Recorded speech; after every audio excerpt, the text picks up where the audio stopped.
Insurance agents from around the world, welcome to the Insurance Guys Podcast. My name is Scott Howell, your fearless host and leader, insurance agency owner and insurance evangelist for I Protect Insurance and Financial Services, based out of Huntsville, Alabama. And before we get started on today's episode, please help me welcome. He is a 6'3" sophomore from Mobile, Alabama. Parade first team All-American, Rivals 5-star recruit. He is a fantastic insurance agent and a great American. Ladies and gentlemen, please put your hands together and welcome the incomparable Mr. Bradley Flowers. How are you, Bradley? Great, Scott. How are you today? I'm in Mobile, Alabama, land of the free, home of the brave. And because I'm down here, ladies and gentlemen, the landscaping crew, our arch nemesis, whoever these sons of bitches are that landscape this property that our podcast studio sits on, has a FBI, CIA level Their calendar is synced with our calendar. recording device on all of Bradley's calendars, because as soon as our friend and great American, Mr. Brandon from Addison, Alabama, hits the record button, you better believe there's going to be 3 steel backpack blowers. Yes. Gas up, crank up, and get ready to go to war. And they will stand in anywhere they have to stand to make sure that we can listen to them. And by the way, you know, when I blow off my driveway or my yard, you know, it might take me 10 minutes, 15 minutes. These guys stay out here for 2 or 3 hours. The hilarious thing is the amount of grass we have here is like non-existent. No grass. Like if you guys picture like a Publix parking lot, and you have the little cement curbs. Sure.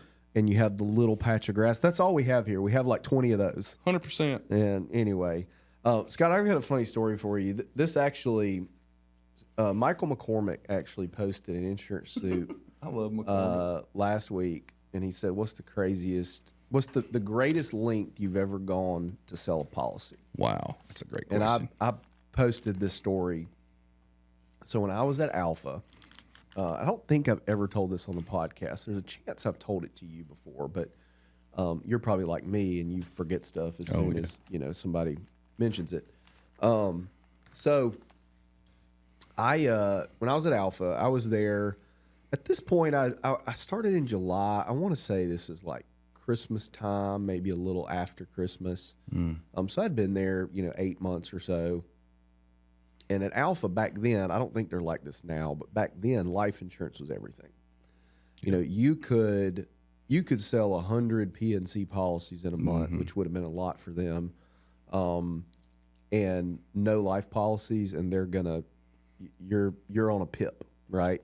Or you could sell 100 life policies and no PNC, and they're applauding you, even though PNC is where you made your money at, really. Right. So, depending on how much life you sold, because it was tiered. So, you had the first of the month, and then the first production report, which was all self-reported, by the way. That's something we can get into later. The 7th of the month was when the first production report came out. And if you were on a 0 for life insurance on that first production report at the beginning of the month, buddy, you were getting a phone call from your manager. Yeah. Okay, and the whole time I was at Alpha, because what happens is as you're there, you kind of learn how to time things, and, I'm going to make sure at the beginning of the month, which really is just such BS. It takes you away, like their management style takes you away from actual production because you're worried about timing instead of selling the most business, right. So anyway, the whole time I was there was only one time where I got hey, you're on 0 at the first of the month, and it was this month that we're talking about in question. 8 months into your employment. Yeah. Hey, Bradley, you don't have you got a goose egg. What's going on? And it was always very like passive aggressive. Sure. Like, dude, a 0 at the beginning of the month, you're doing awesome. Like stuff like that. So that happened, and because the culture there enough that you're like, here it comes. So that afternoon, I had a lady walk in the office, and she says, hey, I need life insurance. Perfect, right? So she comes in the office. We sit down, and she wants this policy. I think it was a whole life policy. No, it was a term policy. It's a term policy. By the way, I talked to her daughter. This lady's since passed away. Her daughter gave me permission to share the story. So, not that it matters, but so we write the policy, and the premium was like $100 a month, which was a good little lick at Alpha. Like that, like $100. You got $1,200 in annual premium. That was enough that if that's all you did for that month, you at least kept the manager off your back, because there was people that did less, right? So I was like, perfect. Yes, great. Thank you, God. What would that be? And I don't mean to interrupt, but would that be like a 30-year level term for somebody? It was something like that. So write the policy. A couple weeks later, it gets issued, and I'm trying to get it issued by the end of the month, because if I don't get it issued by the end of the month, I have a zero for the month, even though I wrote that thing, because the report that came out at the end of the month was actual issued. Everything before that was self-reported. Right. So if you report something and then you're a zero issued, then that's a problem, right? Right. So when did they run the report? Like the 28th of the month? Something like that, yeah. So I'm trying to get it issued. It gets rated up. Okay. Uh-oh. So I get the policy.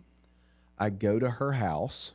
I get there, and the house is, all the windows are boarded up.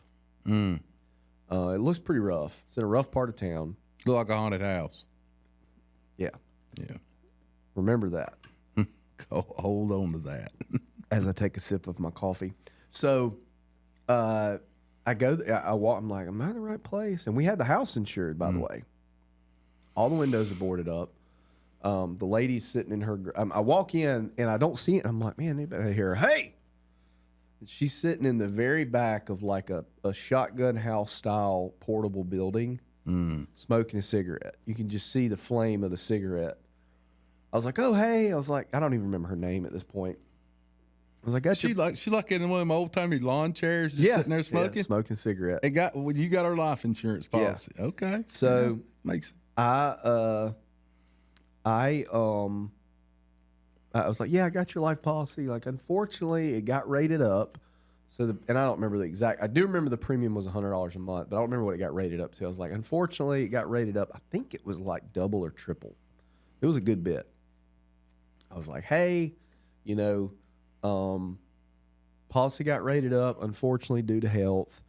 But, and she's like, oh, I can't afford that. I was like, I figured, but we had her home insured. And, Alpha, we had a lot of different carriers. We were sort of like a quasi-independent, and her home premium was extremely high. And I was like, but I noticed that your home premium was really high. I think I can help you offset, change some stuff on your homeowners to offset some of the costs. The reason your home insurance is high is, and she interrupted me. She said, you don't have to say another word. I know why my home insurance is high. You see, my house is haunted. And the agent before you, because I had just taken over for an agent that passed away, the agent before you, I told her that. She put a demon endorsement on my policy. Swear to God, that's what she said. She put a demon endorsement on my policy that endorsed the policy in case the demons did any damage to the house. And that's what made the premium high. And in case you're wondering, Scott, that particular endorsement on the ISO form is the HO666. Gotcha. That's what that endorsement is. But stop right there. What was your response? She interrupts you and says that. Okay, she says all that. And you're standing there. You've got the life policy in your hands. What is the first thing you say back to her? So all of that is true. Except do you just roll with it? All of that's true except for the HO666. I made that up as a joke for you, but that's what. And so she's like, so I'm not changing that policy. I need that policy 100% in case the demons. She does. So I was like, okay. I was like, well, here's what we could do. I sold you a 30-year term. We could lower the face amount. It was a decent face amount. I was like, we could lower the face amount to decrease the cost and get close to that original premium. She says, okay, that's what I want to do. Perfect. So I go back to the office. I have to mail the policy. How far did she live from the office? Like 20 minutes. I had to mail the policy back to the home office. They had to reissue it at a lower face amount and mail it back to me. So that's like 2 weeks. I was going to say Right? zero. A week to 2 weeks, right? So we're getting close to the, we're about the middle of the month at this point. They issued the policy pretty quick because it was a no paramed kind of policy. So I get the new policy, right? Lower face amount. I go back to her house, and I'm like, hey, don't try to get me to change my home. I'm like, we're gonna leave the Neiman endorsement on there. I promise you. So you just let that roll. Like you didn't say, lady, have you lost your damn mind? I just agreed. Makes makes perfect sense. This was not someone to argue with. Understood. So been there. So I go back. I'm like, hey, I got your new policy. It is the lower face amount. Premium's the same. Anybody that's sold life insurance that's had a manager breathing down your neck, you have been in my shoes. Yeah. You've got that You one feel customer. Yeah. And by the way, like I'm not writing any other policies because I'm spending all my time trying to get this one issued. Sure. So I go back. Here's your new policy. She's like, yeah, I was talking to my daughter. Oh boy. I really need that original face amount. Oh my gosh. But I can't pay that premium. I was like, well, here's what we could actually do is I could increase the face amount back to where it was going to be, but we could lower the term. So we could take you from like a 30-year term to a 15-year term. That's going to knock a significant amount off the premium and get you your original face amount. She's like, yeah, that's what I want to do. Drive back to my office, send it back to the home office. Right? So there's no digital? Not back then. Okay. No, and they may not have it now. Yeah. But everything was done through mail. Right. Even when we wrote a home back then, you printed the application. No, you printed the application out, stuck it in a home office pack, mailed it to the home office. Got it. God forbid something happened to that house in the meantime. Yeah. So we do that, and they make all the changes. Meanwhile, this whole time, my manager's emailing and calling me like, hey, what you got? Hey, what you got? Hey, what you got? I think the managers were judged very heavily if they had a bunch of zeros. Yeah, they were. So finally, I get the new policy, lower term, same face amount, original premium. Perfect. So I drive back to her house. This is towards the end of the month. And I was like, hey, got your new policy? She's like, that's great. I want to do that. Bad news, though. I get my check on the 3rd. I need you to come back when I get my check on the 3rd so I can pay the premium. Boy, we're going to be zeroed out. So I did end up with a zero on the month. And okay, let's stop right there. Did on the 2nd or 3rd, did you get the phone call that one more zero month you might be selling mobile phones over? No, but it wasn't good. I think that was the only zero I ever had. Because I got really good at working their system in the way they intended it to be worked. But anyway, so I get this is like, dude, I'm like exhausted, right? And I'm tired of going to this lady's house. I smell like smoke every time I leave. Sure. She smoked like Pall Mall cigarettes. Yeah. So, or Virginia Slims, one of the two. So I go back on the 3rd. I called her actually. I called her and I said, hey, I'm coming back today. It's the 3rd. You got your check? Yeah, I'm gonna go to the bank. I'm gonna pull the money out. I'm gonna give you cash. So I get my little cash envelope, cash receipt book. Yeah. I had one of those. I go back. It's like 3:00 in the afternoon, and I'm like, I'll be damned. We're getting this policy issued today. So I pull up to her house. I'm like, hey, how are you? And she's like, hey. I was like, ready to go get this policy. And she goes, oh, I forgot to go to the bank. Happens every day. I said, get your keys. We're going. You drove her, or you rode with her? I rode with. So I said, what bank? She smoked in the car? Yeah, hell yeah. Yes, she did. So I said, what bank do you just thought you smelled like smoke because she smoked in the car with the windows rolled up. Get your keys. We're going. She's hotboxing you all the way. I said, what bank do you use? She said, I use a very well-known Alabama bank. And I said, great. I said, the manager, it was getting close to close time. I said, great. The manager at the bank, that branch in Saraland's a good friend of mine. Oh, no. I don't use the one in Saraland. They took some unauthorized money at my account. They sure did. I only use the one in Pritchard. Which, if you guys are not familiar, that's the murder capital of the United States. Documented. Yeah. Go check Google. I mean, here's the thing. This particular bank, they're all the same. Like, Oh, it doesn't 100%. matter what branch you go. 100%. 100%. I said, all right, hang on a But second. we're talking about a woman got a demon policy Yeah. on her Hopefully the endorsement on car her. wasn't haunted. But Yeah. so I said, hang on a second. Went to my car and got my pistol because, and so we rode on down to the Pritchard. You damn the right you Pritchard did. Bank. She got the money out. I issued the policy, wrote a receipt right there in the Pritchard Bank parking lot, and she drove me back to her house, and I went home, and then policy issued, everything good, no zero the next month. Okay, And- wait. You know that thing you do now, where per employee you can like back into how much Yeah. hourly it.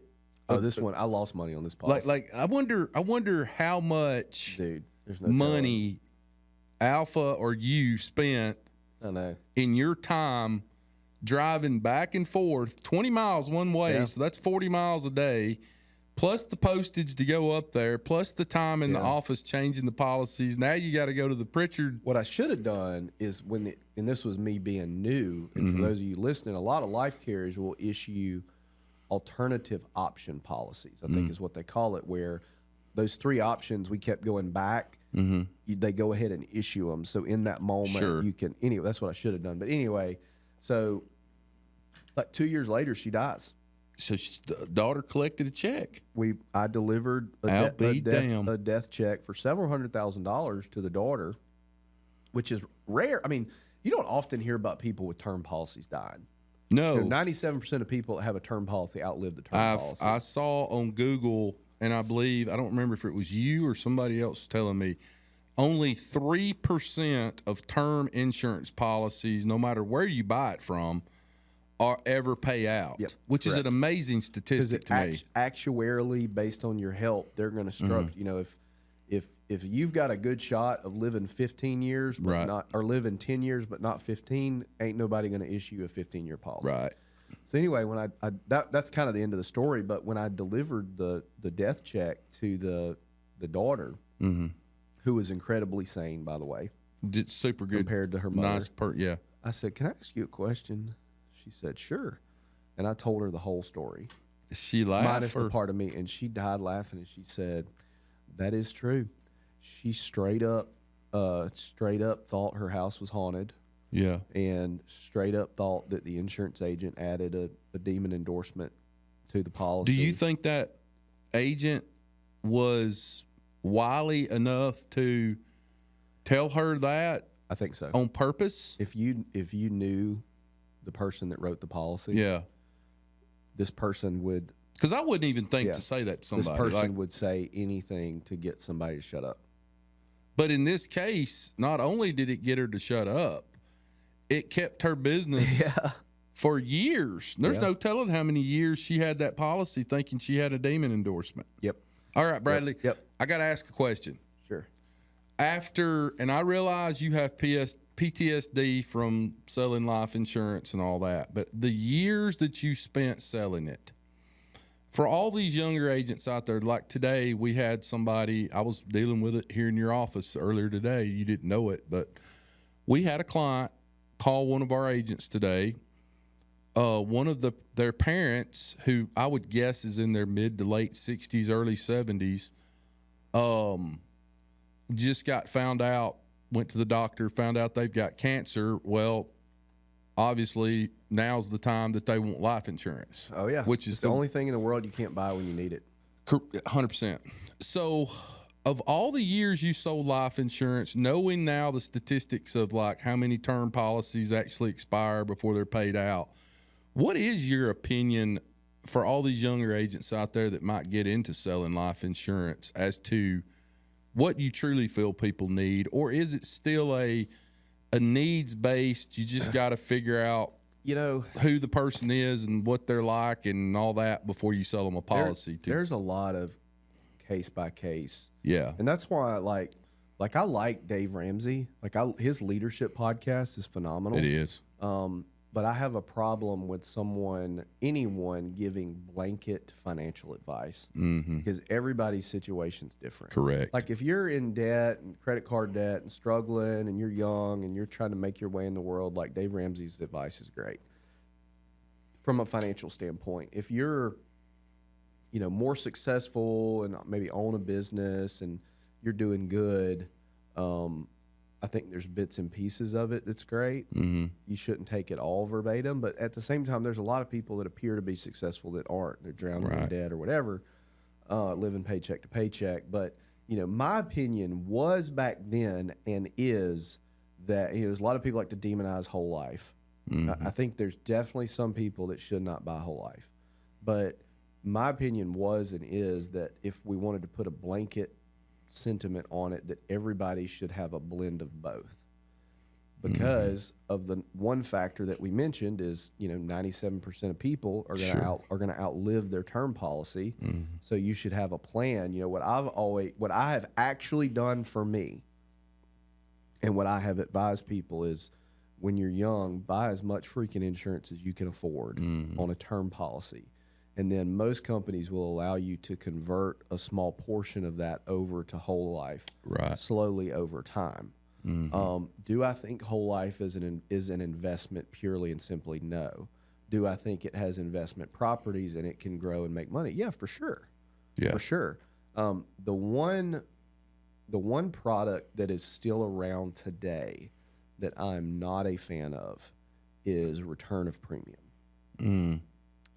So those of you listening that maybe are just P&C, return of premium is an in-between policy. It is a term, usually 20 or 30 years. It's not a whole life. It doesn't accrue cash value. But when you outlive that policy, they write you a check for all of the premiums that you've paid into it. In the meantime, for 20 years, you have no insurance. Insurance agent carrier is just invested that and made that much money off of it. Here's the game: is you get to the end of that term. Let's say you paid $30,000 into it. Hey, Mr. Scott, you have no insurance. Now you got to go buy another policy. So you're going to use the money you paid in that to buy another policy. The insurance carrier is coming out smelling like a rose. A lot of the term conversions that I did when I was at Alpha was taking return of premium policies, showing people the math on it, and converting those to either whole life or universal life. And a lot of times, if they converted it to, say, a whole life policy, their cash value at the point that they would have gotten their return premium was equal to or more than what they would have gotten back. So it was a much better deal. Right. That I did a lot of that. I'm just not a fan of the return of premium. And then you get into like the opportunity cost, what could you have done with that money otherwise? And then also the where return of premium is priced. Let's say you have a $200,000 policy and its term is $50 a month, return of premium's $100, whole life is $200. You might as well pay another $100 and get whole life, or a little bit less and get term. You know what I mean? What is a universal policy again? It's been a long time. A universal life policy is similar to a whole life policy, but you can fund it with whatever premium amount you want. So but you can't go past the MAC or the MIC or whatever it's called. Yeah, modified endowment if you go over that, you can go over it, but you'll get different tax laws. Yeah. But basically, in layman's terms, a standard universal life policy. I'm not talking about variable UL or anything like that. A standard universal life policy has a minimum premium, which essentially turns it into a term policy. Right? Here's your minimum premium. This is how long this policy will last. You have the option to pay more and accrue more cash value, and the policy lasts longer. The issue with a lot of the old universal life policies that were issued is that product started when interest rates were really high, and so it was issued at a 6% interest rate when the guaranteed interest rate was 1%, but it was funded based on a 6% interest rate. It's not getting 6% anymore, and the policies are crapping out. Right. It's a very complex product. I like universal life if it's written the right way. The best time to buy universal life policies when interest rates are low, because it can only go up. Correct. You know what I mean? Like my favorite things to do was to sell somebody a universal life policy, but overfund it. Yeah. And the cash value a lot of times compounds daily with a lot of policies. I mean, Yeah. you can. It's almost like a savings account, isn't it? I mean, I wouldn't call it that, but I mean, for sure, you know. If you're overfunding it because you got all that cash value built up. Yeah. I'll say this. I mean, if you got money in a CD or something like that, you know, I mean. So for all you younger agents out there, three things I'll say. Thing number one, life insurance is a young man's sport. I tell people all the time, every single day that you get out of bed and your feet touch the floor, not having life insurance, if you want it, just went up about another penny or two. Okay. It's a young man's sport. That's why it's heartbreaking to me when things like today happen, or 3 or 4 times a year in our agency up in North Alabama, a 75 or 80-year-old will call and say, I need some life insurance. Yep. And I'll say, sir, ma'am, I'm so sorry, but you realize this is a young man's sport, not an old person sport. Yeah. Because it is a lot. I would say life insurance is the most Las Vegas, Caesar's Palace betting thing that I can think of in insurance. You were hoping you die. They're hoping you live, and you hope they win. That's right. Yeah. That's right. Yeah, and it's one of those things too, man. Like, there's so many things that life insurance solves. Right. All right, let's think about this for a minute. All right, the show Breaking Bad. Right. If that guy had $3 million of life insurance, wouldn't happen. The show Weeds, same thing. Mm-hmm. I was actually listening to a podcast the other day, and a guy called in because his dad was very rich. His dad wanted to leave his estate and all his net worth to his new wife, stepmom, and not the kids. And the kid was calling. And I'm like, the solution is buy a life insurance policy. Yeah, right. You buy a life insurance for the kid. Okay, you know, if that happened to my dad, my parents aren't divorced, but if they were, I would. And my dad wanted to leave his, you know, estate to his new hot wife. Right. Right. I'd be like, all right, Dad, I'm going to buy a $3 million life insurance policy, and I'm going to pay for it. Right. Make me the beneficiary. Yeah. You know, there's so many things like that it solves, and it's just people don't want to talk about it, or they get weird. And the life insurance industry in general is very scammy. Yes. You know, the companies that recruit, they prey on kids who are real young, don't know what they're doing, all that sort of stuff. So, let's just think about this for a second. Speaking of scammy. So what a lot of these companies do, and whether they mean to or not, the reason they do it is the premiums are so low. But let's just say you're not being scammy, but you sell somebody a 30-year term policy. Well, we know that only 3% of life insurance policies pay out.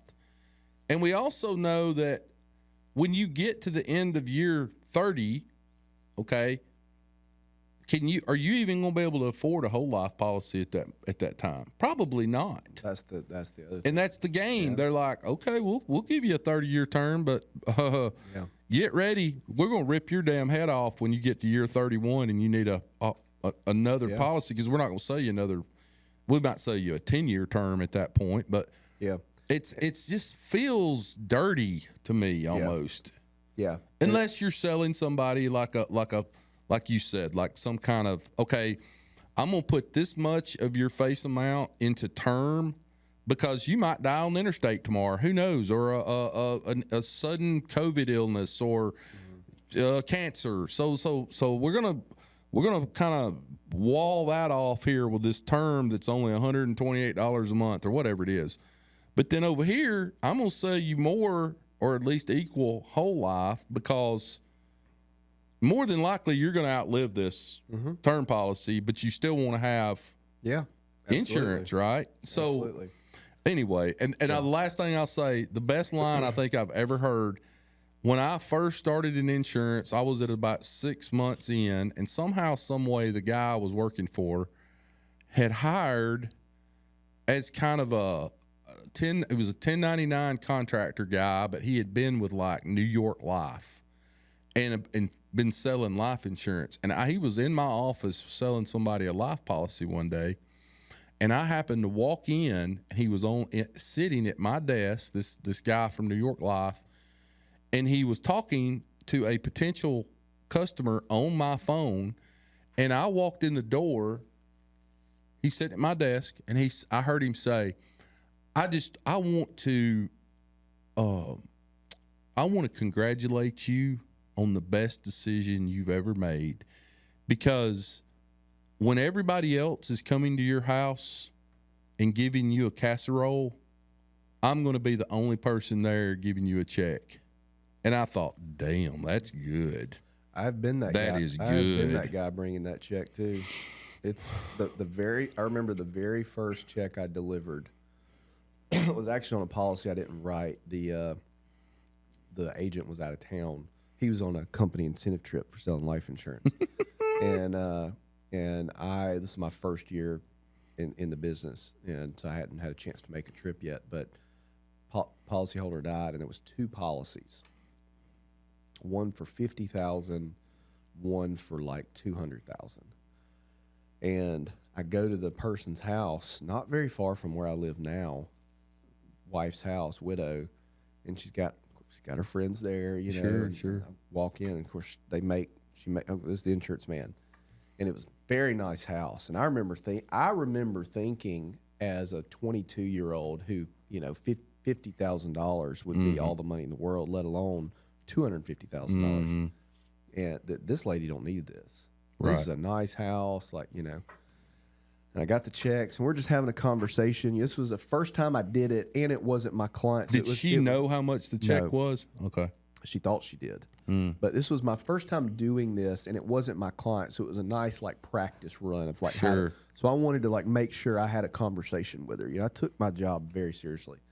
And I remember her at the end of the conversation, she's like, yeah, you know, I mean, I was like, you know, your husband really, tried to take care of you. You know, yeah, I know, you know, $50,000, it's not going to get me very far, but it's a, you know, good, Right. you know. And I said, no, ma'am, this is $250,000. What? She's like, yeah, he took out another policy. I guess you didn't know about it. And she just broke down. And I'm sitting here thinking, man, you can't judge anybody, because I might have been delivering that same check to a shack in the woods, and they'd be like, $250,000, let's just add that to the portfolio. You know, Does the government tax that when she got it? Life insurance is not. Are not taxed. Okay. Which is why it's a great, if you're rich enough that estate tax and death tax, it's a great wealth transfer vehicle. But anyway, I got something I want to show you. So I always like to, anytime I see new tech, I like to talk about it on the podcast. So Google, and I haven't dug all the way into this tool, but I wanted to tell everybody about it and show y'all what it did. So Google launched this tool called Google Notebook LM. Have you seen this yet? So there's a lot of things you can do with it. But one of the things you can do is you can take your notes and you can turn them into a podcast. So I give it, one of my presentations that I give now is a presentation on acquisitions. So I took the transcript. It was just something I had handy. I took the transcript of my acquisitions presentation. When you said insurance agents from around the world, I started it. Okay. So that's about how long, and this has been done for about 10 minutes. So uploaded it into here and hit generate, and I said, and it's like a chat feature, I said create a podcast based on this subject, and this is what it created. I'm going to play it for you. Okay, so we're diving deep today into insurance agency acquisitions. Really fascinating stuff. Yeah, I mean, you sent over some really interesting material on it, you know, the ins and outs of buying and selling agencies. Absolutely. I think this is going to be a great kind of shortcut for people. You know, if you're interested in this sort of thing, like, how do you actually do this? Yeah. You know, it's kind of a complex topic, but we're going to try to break it down. Right. You know, and really, like, lay it all out there. Yeah, I think one of the things that jumped out to me just right away was just how important growth is in this industry. Yeah. You know, there's obviously organic By the way, growth, this like is getting not new like customers word just for by- word. Is this like they're- artificial business and word of intelligence? mouth Yes, and these things are not like real that. people. Right. But what the material really emphasizes is growth through acquisition. Right. You know, Okay. One is through relationships with other agency owners. Okay. He said that every good deal he's ever found has come through a relationship. Wow. He actually told a story about how. Is that not the most amazing thing you've ever heard? All right. So this is some next level shit here, okay? So Bradley Flowers. So they're talking about my presentation. Right. That was not word for word. That was what is that called again? Google Notebook LM. And there's a functionality in there. You download the transcript, and you then you can take any written document and turn it into a podcast. Basically. And then there's a functionality in there where you say turn into a podcast, and you press that button. Yeah. And those people are artificial intelligence voices? Yes. Those are not real people. My freaking mind is completely. I knew you would. So wait a minute. Okay, using your beautiful mind that you have, okay? Because you're a scary smart guy. How could an insurance agent do that? Okay, and then now remember, guys, what you just heard was artificial intelligence, so you're not having to sit there and record anything, or I'm on camera and I'm going to get nervous. You could literally just sit there and talk and transcribe it with Applaud, like what I'm doing right now in my earphones, or you could write it, and then you're not having to do the $6,000 cameras or the. So what could an insurance agent do with that to grow their business? It's a chat feature. So you upload the document or whatever, the written word, whatever. Yeah. Right. And so I just in the chat said create a podcast based on this. Right. So I just asked it, and I literally discovered this last night. It was actually Mark Cuban. I saw Mark Cuban talking about it, which he's gone off the rails lately as a psychopath. But oh, really? I knew he sold the Mavericks, that was just but that's a joke. But so it said, I said, you know, what else can you do with this info? Give me some examples, because it's kind of like a Chat GPT type thing. Sure. It said create a series of targeted blog posts or articles, and it gave ideas for articles. Develop content for a webinar, online workshop. Extract key takeaways, create checklists or templates. So this is all like Chat GPT type stuff.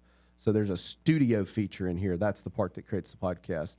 I'm going to say, what about ideas around using the studio feature? So a couple things came to mind. Like you could, you know, a lot of you guys are probably meeting with your clients on Zoom. I mean, you could create if you recorded all of your client meetings, I mean, you could take those transcripts and create content around that. You could create podcasts around that. One thing I thought about doing is, and I'm just going to say this on here, so I'm obviously not, I thought about what if you and I used this and took our content and created another insurance podcast, but we didn't tell anybody it was us. Sure. And then after like a year, after a year, it's Bradley and Scott on there, and like, hey, by the way, we created all this with AI. You know, it's like showing them what to do. Right. Well, you know. All right. So let's see. Enhanced podcast production. What is that? That's, I guess, what I just did. Oh, okay. Studio software could be used to incorporate intro, outro music, sound effects. Video recording capabilities within a studio would allow video podcast episodes, create learning modules, mini course, develop short engage. It's like there's a million ways. Production of webinar content. So I wonder if you could get it to create a webinar. And this is like new. This is in beta right now. But did you have to pay for it? No, it was free, dude. Oh, okay. Like I'm sure there's a paid version. That is nuts. I know. And like I said, a lot of it is Chat GPT type features you can get in Chat GPT. But like I'm even thinking about like, okay, if I take an ebook and upload an ebook in there, let's say I have an ebook, right, that there's not an audiobook version. I could take that ebook and have it crunch it down and turn it into an audio podcast. Sure. But is that not the wildest thing you've ever seen? Unbelievable. And it doesn't sound like AI. Like it's not choppy. It's not. Would it create a book for you if you had the transcripts? Probably. You know, one thing that Scott and I have been thinking about doing, and I'll actually throw this out there because I don't know if there's a market for this, but so Johnny, our podcast editor,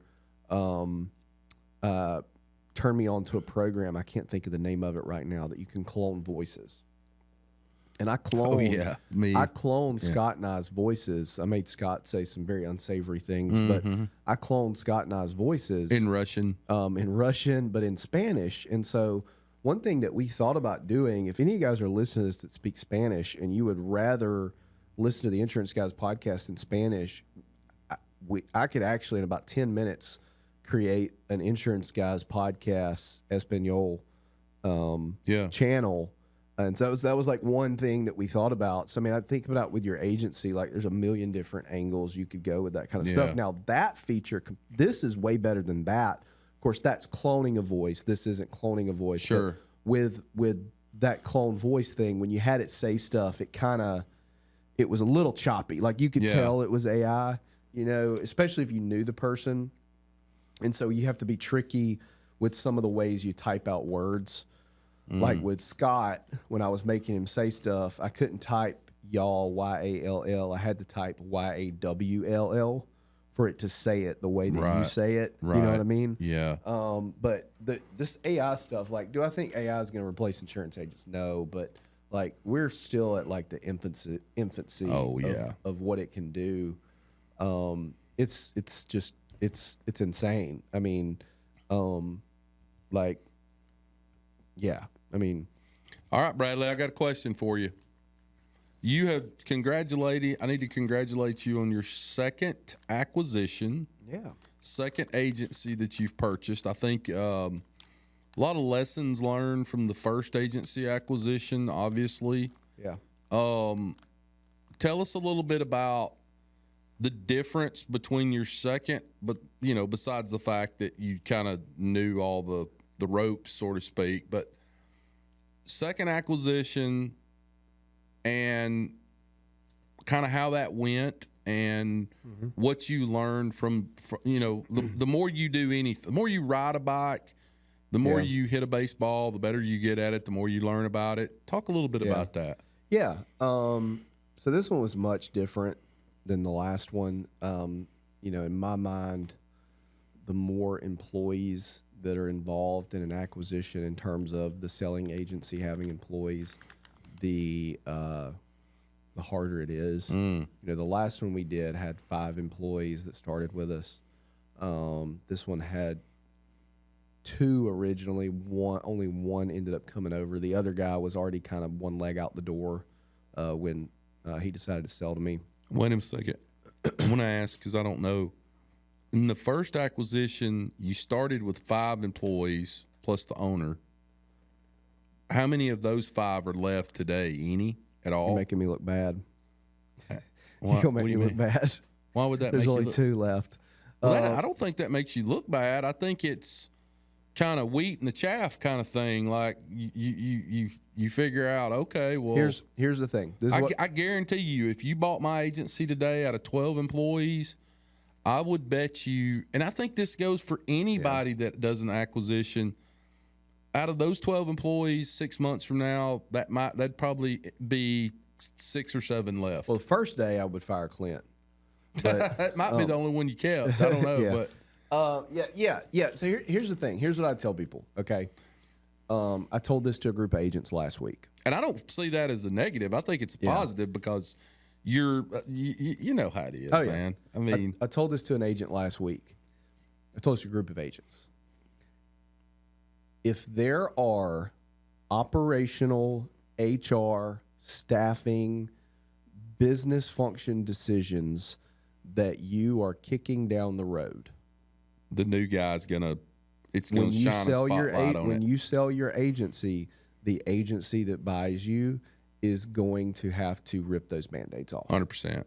And because you're an outsider third party, correct. You don't have the emotional attachment. You might as well, or if there's issues you're ignoring or anything like that. Like, I mean, I'll be honest with you, like, we got a couple of issues we've got to handle right now that I can't go into that I just haven't gotten to yet. Sure. But if I was selling my agency next month, like whoever bought it would deal with that. You know what I mean? Immediately. And, yeah. And so because they don't have the emotions tied into it. You're better off doing that now, and you can get a higher price for the agency. Yeah. You know. But yeah, we started with 5. We let one go a couple months in for the easiest reason I have ever let somebody go ever in the history of everdom. Kenneth actually did it. Like, borderline.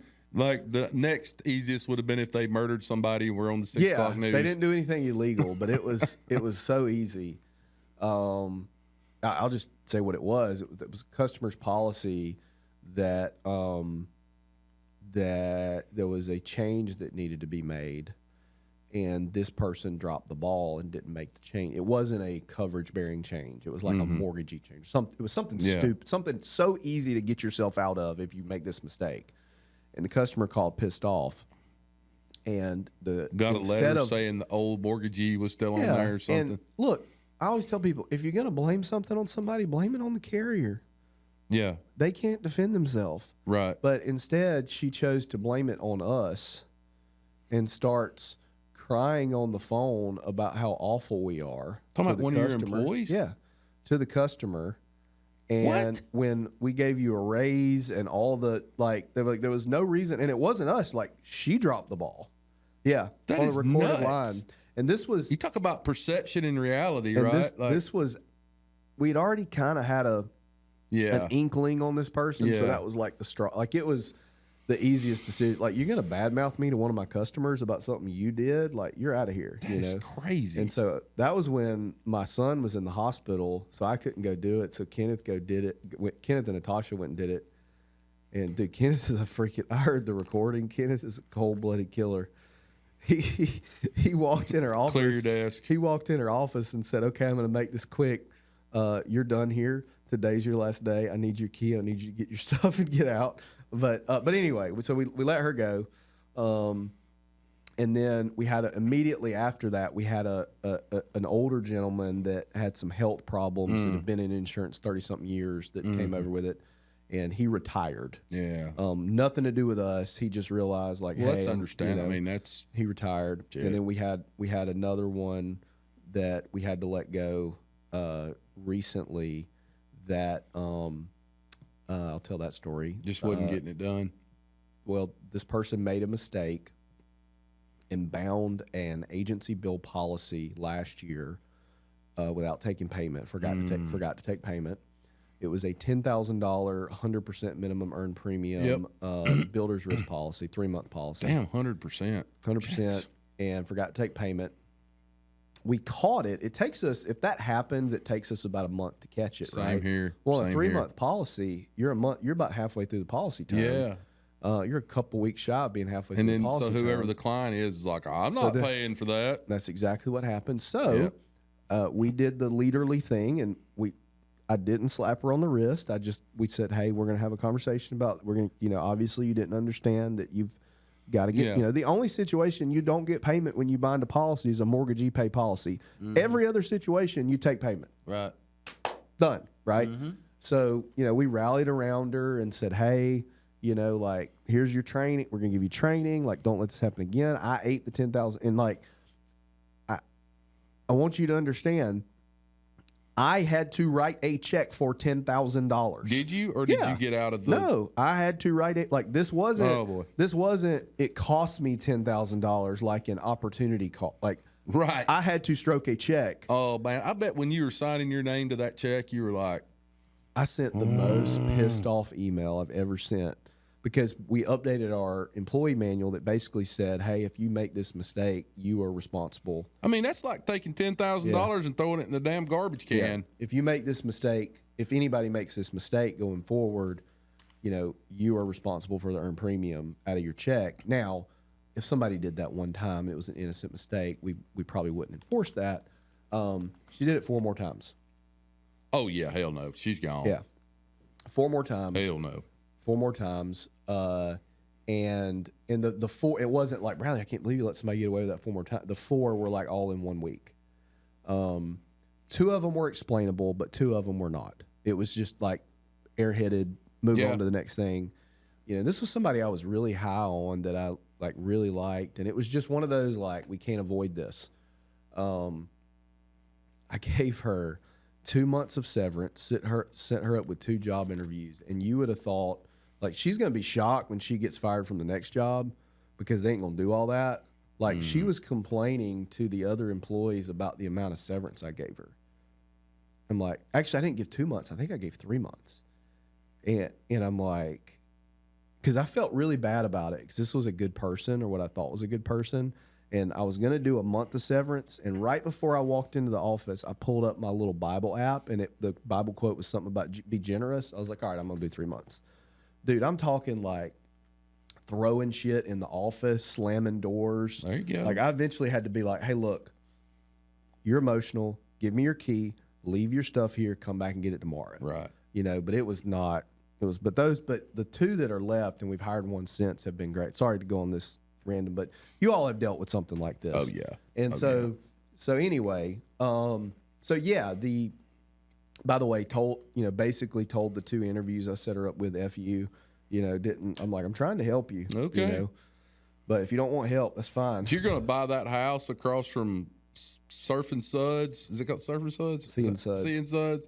You're going to walk in there to get a beer one night. She's going to be waiting tables at damn Surfing Suds. Well, what's funny, what's funny is her husband works at a condo complex that we looked at that my realtors, and I was like, no, we can't buy one there. Right. But no, she actually doesn't live here anymore. Moved away. But anyway, so I mean that one was very difficult. They had no AMS, they had no SOPs. The employees were, stuck in an office and given no direction whatsoever. It was kind of like a Mickey Mouse job before we took over, and now it's a big boy job, or a big girl job, And so there's been a lot. It was a lot. We learned a lot.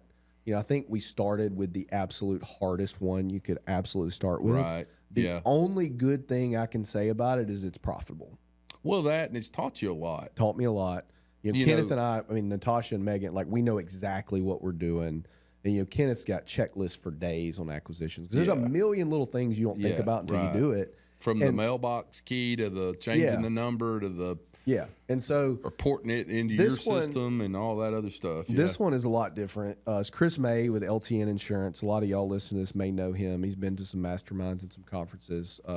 I sort of helped him get started to some degree, like kind of advised him and stuff, helped him get set up with some carriers. He's actually going to be here tomorrow to record a podcast with us to talk about it.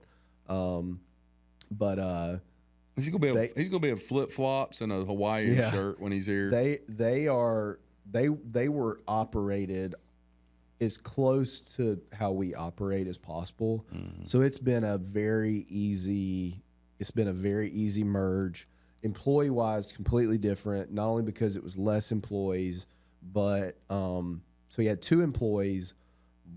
One of them already had 1 foot out the door and kind of realized insurance wasn't for him. It was already interviewing other places before this happened. So he ended up not coming on.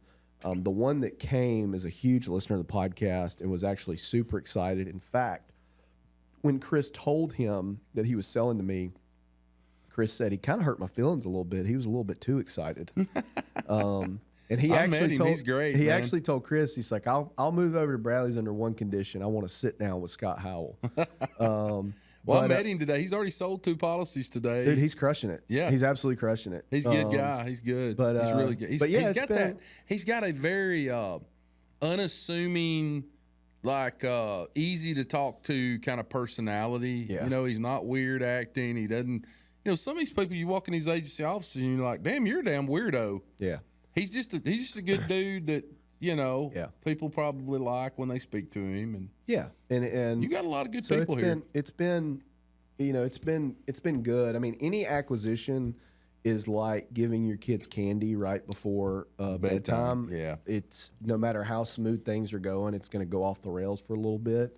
So it's been a little hectic, but it's good, man. It's good, and we're. Since the one guy didn't come over, we're currently hiring for another CSR role to help handle. Because that's what he did. He was more of an account manager. No, he was producer / sales, but he was doing some service. Chris was doing a lot of service. Chris is technically staying on for a few months, but he's just basically like playing air traffic control a little bit. Sure. And you know,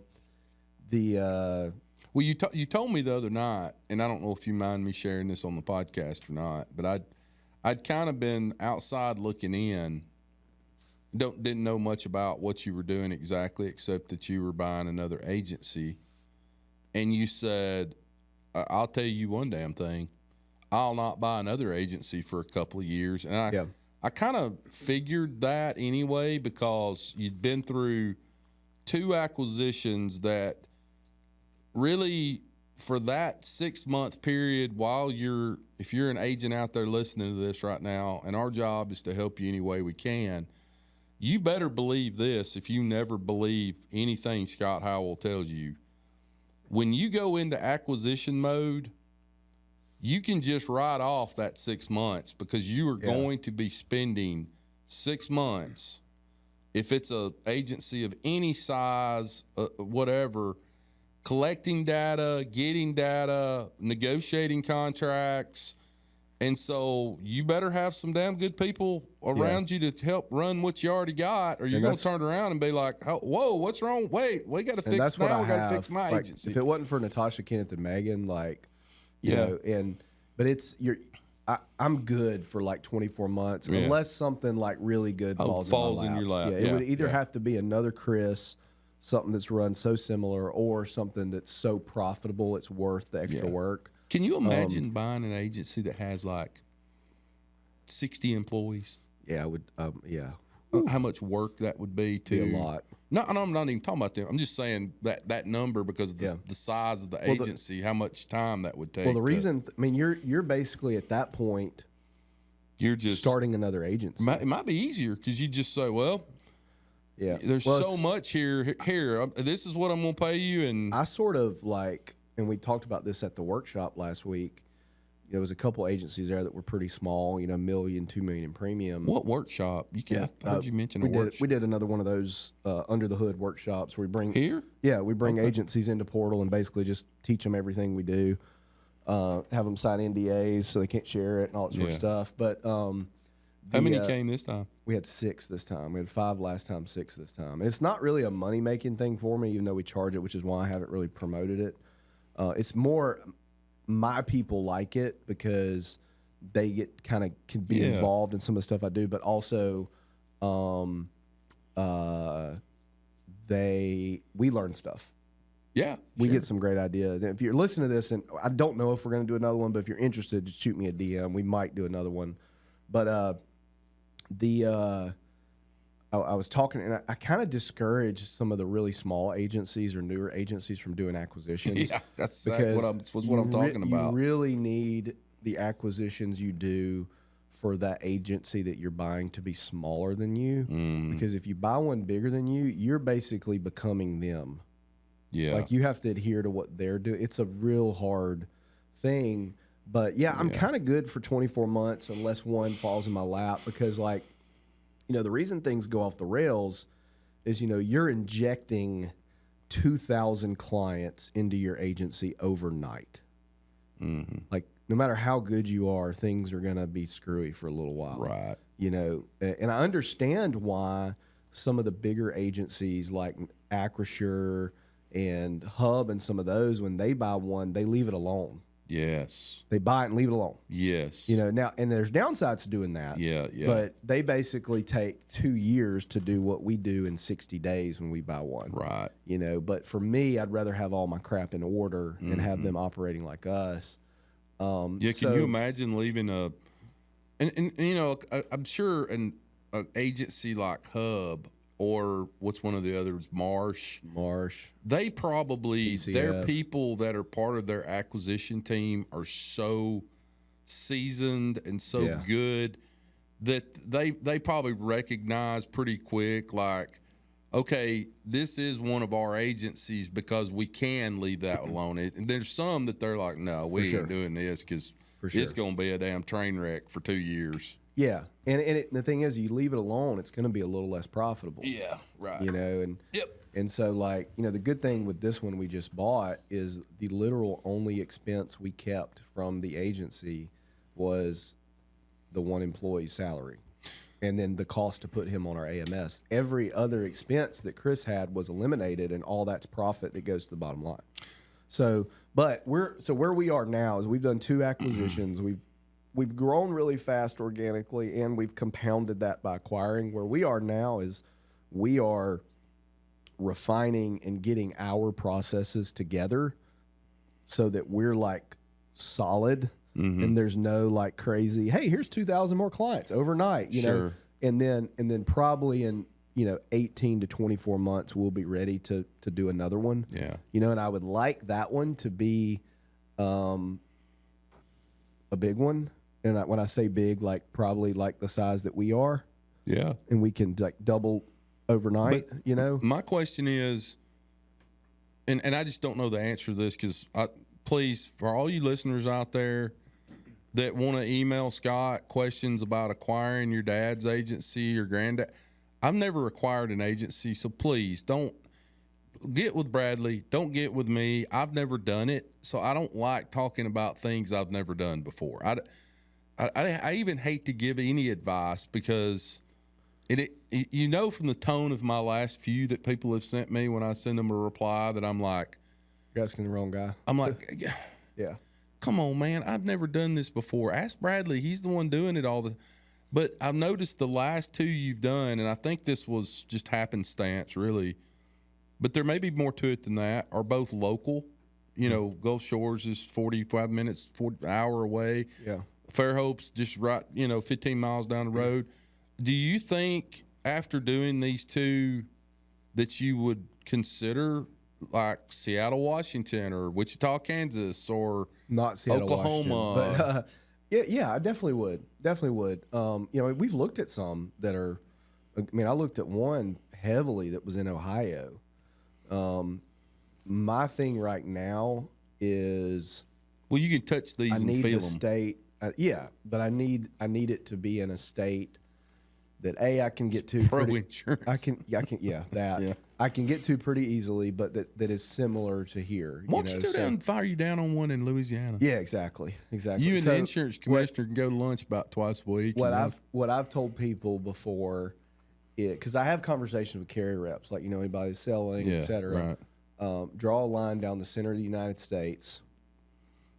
Everything to the right. Take out Louisiana. Take out the Northeast. Take out Florida. Although I'm kind of changing my mind on Florida a little bit. I think there's some good ones. I'm getting a little bullish on Florida. Yeah, that's kind of our, Alabama, Georgia, Tennessee, North Carolina, South Carolina, et cetera. I'm not opposed to one. These 2 just happen to be here. Yeah, you know what I mean. The other thing where Kenneth and I are toying around with is, and we got to get through. Like, we got to let the dust settle for the next few months. Is doing some sort of deal where, let's say you have an agency in Kentucky that's pretty small, agency owner is struggling, and we basically say, hey, we're going to, because the value in an acquisition is you take over the back office. I already have back office, so we take that off the agency owner's plate. You take off all the tech, like they're on our tech. So you become like a State Farm as the carrier, and the agents just running your game plan. One thing we've toyed around with doing is, hey, you're an agency owner in Kentucky, you're struggling, you're a couple million in premium. We have our processes down. We have our tech down, like we know how to grow, right? I'm going to invest in your agency for $1. Okay, but I don't get any equity in the agency as it stands today. I get a percentage. We get a percentage of what we grow it to. Right. You see what I mean? Yeah. In the futures, and we we'll help you with hiring. Put you on our tech. Help you with hiring. Help you with back off. Take all the mundane agency owner stuff that takes that way. You can just focus on growing the agency. Yeah, exactly. And so we've toyed around with doing some of those. Had a couple conversations with some agencies. The other thing I'm what would be the negative behind them doing that? And how much equity would you take? If I don't know, probably 50%, 20%, maybe. No, nothing. Yeah. I don't ever want to oversell, you know, but I think the negative would be like if they don't want to give up something to somebody else, right? You know, but I mean, my attitude is like you'd rather own a percentage of something huge than 100% of something small, right? But that's not for everybody. And to be honest with you, I've had a couple people that have been interested in that because I've leaked it out there a little bit, and it hasn't been the right agency. Mm-hmm. You know, like I had one guy in California that was interested, and I'm like, look, man, we got to let the dust settle in California. Like I don't want to go promise I can help you, but a lot of the stuff we're good at is not state specific, right? But it still kind of scares me. Like we're really good at operations and running it like a business, not like an insurance agency. Mm-hmm. The other thing I'm looking at, I've got an agency owner now that I'm talking to that is, you know, relatively small but growing and has an interesting niche. And I'm talking to him about basically he is not making his revenue related to expenses is not enough for him to make enough money to cover his personal bills, pay himself anything. Right. So we're talking to this person about possibly, hey, what are all of your expenses that are things we already have? Management system, bookkeeping, HR, like all that stuff. We will take that over. We get equity in the agency, and then we'll help you grow it. You know what I mean? It's kind of the same principle. Kind of the same thing, but this is more like hard dollars to some degree. Yeah. But yeah, like so I say all that to say like there may be a few of those kind of deals we do along the way, but as far as like an actual acquisition, I pay you money, you ride off into the sunset, and your agency's now portal. Like, it's probably going to be a solid year and a half before I do another one of those, unless something just falls in my lap. Yeah. You know. Well, to your point earlier, and then I know we need to shut this thing down. You mentioned anytime somebody sells, the agency selling has this feel of taking their eye off the ball. And, you know, before we came on this podcast, I just AOR'd about a $70,000 account to iProtect from an agency that about a year ago sold. Mm-hmm. And, you know, did a lot of things, in my opinion, before the sale to get that P&L and balance sheet where it needed to be, and got the big check. And I think it's just human nature. I can't sit here and say that if tomorrow afternoon I sold to a Hub or a Marsh or somebody like that, that I wouldn't do the same thing. Yeah. Because it's just different then. And as an employee, because I always try to put myself in the shoes of a client and the shoes of an employee, there's another area where I think you've been a little bit lucky in that the agencies you've purchased didn't have a 60, 70, 50, 40 employees. Yeah. Because once the word's going to get out that the agency owner or partners or principals got the big check, do the employees then kind of let their foot off the gas like, well, hell, I mean, what kind of future do I have here? The agency's already sold, so there's not a chance of me one day getting ownership. And we've been lucky that all of ours, the employees involved, have been pretty young. Yeah. And if you're a young person, I mean this humbly, like if you're a young person in insurance, like, and you're in this area, like you want to be at Portal. Like you see more of a future here than you do at Johnstone, Smith, Adams, Johnson and Associates. Well, you're giving people what I call those rings on the rungs on the ladder that are higher to grow to. Yeah. And we could probably do a better job of selling that, you know. But yeah, you're right. I mean, luckily too, both of them being local, but the account wise, we've been lucky too, because like I was talking to the CEO of a large top 100 agency a couple months ago that buys a bunch of agencies, and we were talking about like personal versus commercial, and he told me, he was like, man, if I go in there and I see a bunch of large commercial accounts, it turns me off.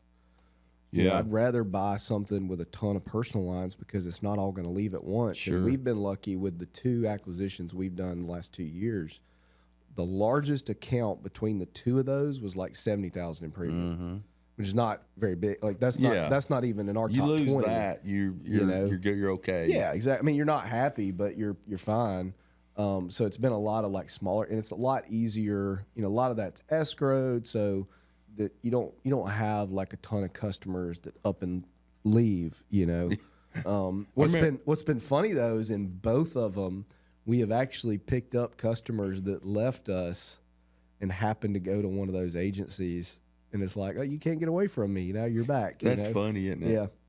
That is funny. In fact, on Chris's agency, I think one of their larger accounts is one that we used to have. Yeah, that left y'all, went over to him. Yeah. And I think the last thing I'll say, and I know we got to go, I think at some point you're going to have some opportunity here in Mobile because some of these old head agencies, independent agencies, are getting real long in the tooth. You may have an opportunity down the road, maybe not this year, maybe not next year, but in the next 5 years to possibly, like you said earlier, buy an agency locally down here that's, unless they sell to a Hub or a Marsh, which most people are nowadays selling to the big boys, but you might have an opportunity to buy, a sure. $10, $12 million agency down here, 15, 20 that's been around since 1968. And what I tell people all the time don't get me wrong, like with these, the two that we've done, I've probably looked at 200 in the last 2 years. I tell people all the time, like, if you want to get maximum value and ride off into the sunset, have a crazy earn out possibly, and your people kind of be thrown out in the cold, you sell to one of these big shops, not necessarily the ones mentioned. But if you want to sell your agency, your people be taken care of as long as they do the right thing, and the name live on, and your agency still has a soul after you sell it, but you might not get maximum value, you sell to me. Yeah. And in fact, like Chris's agency is a good example. So his agency name was LTN Insurance, which stood for Love Thy Neighbor. So what we did, obviously, we want to brand things portal. So we made, so all of the LTN clients, their policy in Alabama, you can have as many DBAs as you want. All their policies now read Portal LLC, DBA, LTN Insurance. Right. And then we actually made Love Thy Neighbor a core value. So we have 4 core values. We now have 5. Right. Because I like that name. Like, it's to help that name live on. And that, I think, meant a little bit to Chris, I think it's really cool in the next few weeks, 2, 3, 4 weeks, however these podcasts shake down, that we're going to interview Chris and have this discussion, because you're getting to see it from the other side of the aisle, because I don't know that anybody's ever interviewed the agency that they bought. I don't know that that's ever been done, ever. That's a very unique perspective of the other side of the aisle. You know what I mean? It'll be fun. And it's, he's been great. I mean, he's one of my very best friends. I approached it from the angle of, I'll walk away from this if it means not having the friendship anymore. Right. When he, his second, by the way, I've been told that before, but they didn't mean it. They didn't mean it. And that happens a lot, but I think he's very pleased with the way that it went. I think he basically told me what his number was, and that's what we underwrote to. I was like, this is what I have to pay, and if I couldn't have paid that, I wouldn't have.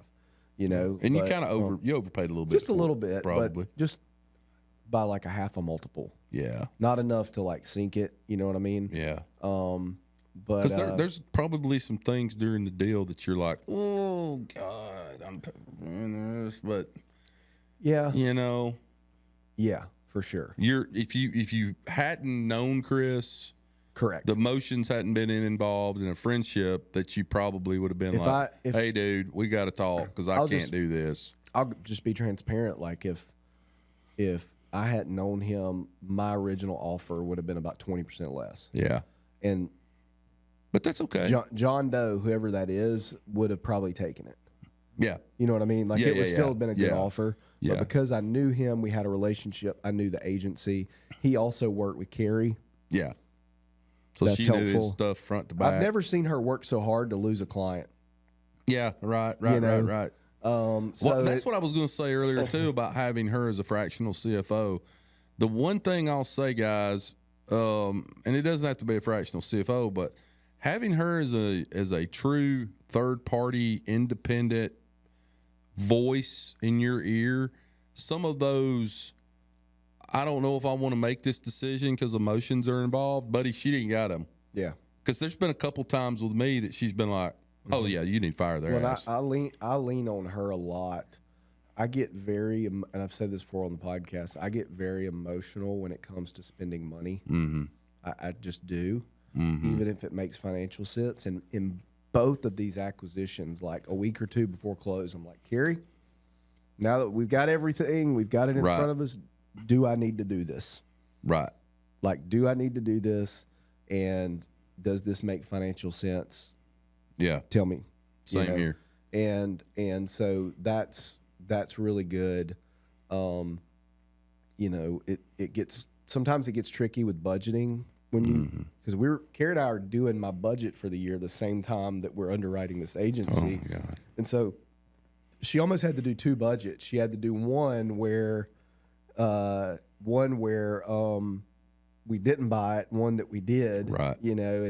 And then you don't know how much new business Cole is going to write, so Right. it gets kind of tricky. And by the way, this is actually the second time Chris has reached out to me. He reached out to me about a year and a half ago, one afternoon, and was like, because he had originally we had him on, so I can say this. He started with two partners, and he bought those partners out. When the process of buying those partners out, I think they proposed to him, why don't we just sell the whole agency? And so he called me one day at like 4 o'clock and was like, hey, what'd you think about buying my agency? So I immediately called Carrie the next morning. She said he'd leave the two partners out of the deal. No, he said the next morning he changed his mind. He was like, nah, I'm going to buy them out and keep it. Okay. So that because he had backed out of that one, that was sort of in the back of my head with this. Yeah. But at the same time, he seemed much more serious this time. Yeah. He had other things that was on his heart to do, and he'll talk about some of those in the episode we have coming up in a couple weeks. But no, it's been good, man. We're the team's happy. It gives us more clients to work and more money to make and more impact and we eliminate a competitor. Not that Chris and I were super competitive with each other, but it's been good, man. Well, I want to say I'm proud of you. I'm proud of you for big announcement coming up. I don't know if you can say yet or not, but you're headed up to Washington D.C. here in a month or two, and can't say that yet. Johnny, you'll have to cut that part out. No, he can leave it in. Okay. You just can't tell the rest of it. Yeah. Okay. But excited about that opportunity. I am headed up to Cincinnati headquarters April the 7th. I'd rather be going there to hotbox the CEO into coming on the podcast. So hopefully in the next 3 to 6 months, depending on his schedule, we'll be able to have him on to talk about all the growth with Cincinnati and what they've accomplished over the last really 30, 40 years here in Alabama. They came into Alabama, I want to say 1968 was when they came into Alabama. Fantastic company, kind of our gold standard, I would say. We did get a profit sharing check from them this year for about $11,000. Dang, that was fast. Yeah, first year, man. How much I tell you, business man. have y'all wrote with them? $500,000, give or take.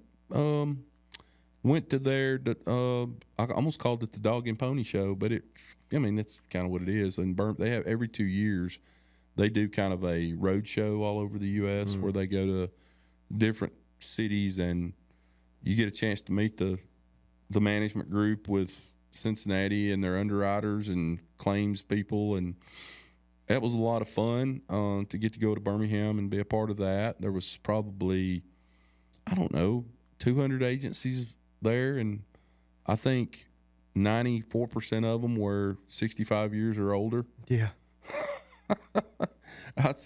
I told you about that. That was crazy, but they've got a lot of really good people working for them that have been doing it a long time, and they know who they are. They know what they are. They know what they're good at. They know what they're not good at. They know what they want. They know what they don't want, and they are very, very profitable.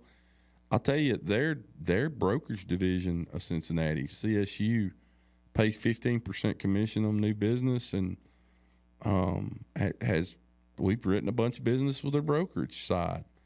That's been a really good contract, and I think we'll continue to grow a lot with them this year. I know we will. But anyway, I'm going to shut this thing down because we got to go. Guys, you're listening to the Insurance Guys podcast. This was just Bradley and I sitting here rapping today. This is the only time we get to talk is when we do a podcast with you and I. 100%. Yeah. Other than that, we're about once every 2 or 3 weeks, we get a 2-minute phone call with each other going, blah, blah, blah, blah, blah, blah. Okay, got to go. Bye.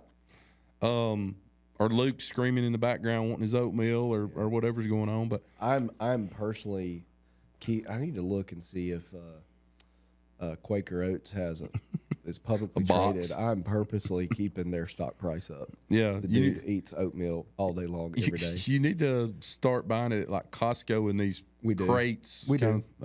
Yeah, he likes it dry too. So he likes. It's probably my fault, but he doesn't like it watery at all. And if it's not exactly right, he throws a fit. Is it the consistency of concrete when you give it to him? Like Quikrete right before it dries. Yeah. Guys, you're listening to the Insurance Guys podcast, and as I end every episode, rewards come from action, not discussion. Get your ass out from behind that desk today and go out into the big bad world. Become the mayor of your village. Everybody needs to know who you are, what you do. What was it, that meme I posted on Twitter the other day that said, it was from Barnum and Bailey, a terrible thing happens when you don't promote yourself. Nothing. Yeah. Go make money for your family, for your wife, for your husband, for your kids' college fund, for your parents and your in-laws out there like mine that are struggling. Go make money for them. Write good business for the agencies that you represent, and write good business for the companies that you represent. Bradley Flowers, I love you. Love you too, buddy. Hey, Brandon, thank you so much for being here today. I know that sitting here all day listening to Insurance Podcast is about as much fun as watching paint dry on a wall, but appreciate you being here today and taking over for our friend Rand while he was out today. We do appreciate that very much, and you are welcome back here anytime, brother. Thanks for being a part of it. Guys, you are listening to the Insurance Guys podcast, and we love each and every one of you. Thank you so much for being a part of our family. We'll see you back here real soon. Take care.